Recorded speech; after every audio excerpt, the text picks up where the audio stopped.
We are now going inside out with SNY NBA insider Ian Begley, who joins us from Madison Square Garden. And Ian, I can't remember the two of us ever having an opportunity to recap a Knicks laugher, so I'm kind of at a loss for words.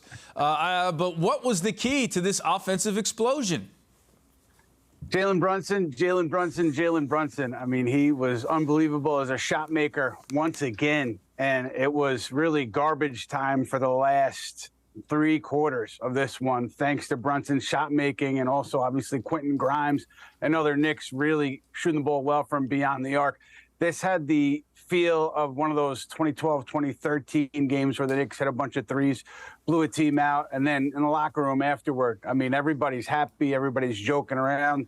It just seems like a lot of happy, elated feelings around this Knicks team right now, and for good reason. 7 wins in a row, sitting here in 5th place, comfortable bump over the Nets right now, who are in 6th place. So a lot of reasons to be happy if you're one of those Knicks players.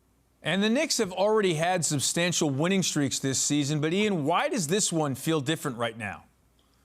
I think partially because it's being sustained on the offensive end by the top players. Julius Randle having so many big nights carrying the team, and then Jalen Brunson having big nights. And then it's also a depth of this club, like scoring up and down the roster. You're also seeing regular strong performances from Emmanuel quickly on offense, and the defense has been there most nights, Josh Hart. So it seems a little bit more sustainable, and it's also the games are much more consequential at this point in the year. Eamon, like this, Tom Thibodeau said that this team, the way they work, the way they approach the game night in and night out, and also practices, reminded him of some of those 90s Knicks teams where Patrick Ewing and the group was working hard every day, and they brought the same intensity every day. So I think people of your generation could appreciate that sentiment from Thibodeau.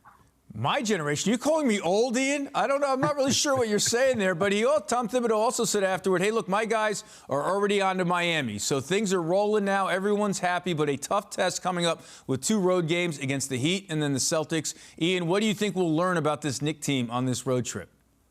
You'll learn a lot because Miami, they've been struggling lately, but they're one of the teams that's within striking distance of the 5th seed, 6th seed in the East, and that's what the Knicks are gunning for here. And so that's a big game down in Miami. And then you have Boston. We'll see about Jaylen Brown, but Boston, obviously a tough team, a place where the Knicks won earlier this season, and they just beat Boston here pretty soundly. So, yeah, big test for the Knicks. It'll show you a lot about where they are at this point in the season. But just in general, the depth of this club has really been on display lately. That Josh Hart trade may turn out to be one of the more consequential trades made at this trade deadline, the way he fits in so seamlessly with this group. And an old guy like me remembers when every Miami Knicks game was a big game. Ian Begley, thanks for joining us from Madison Square Garden.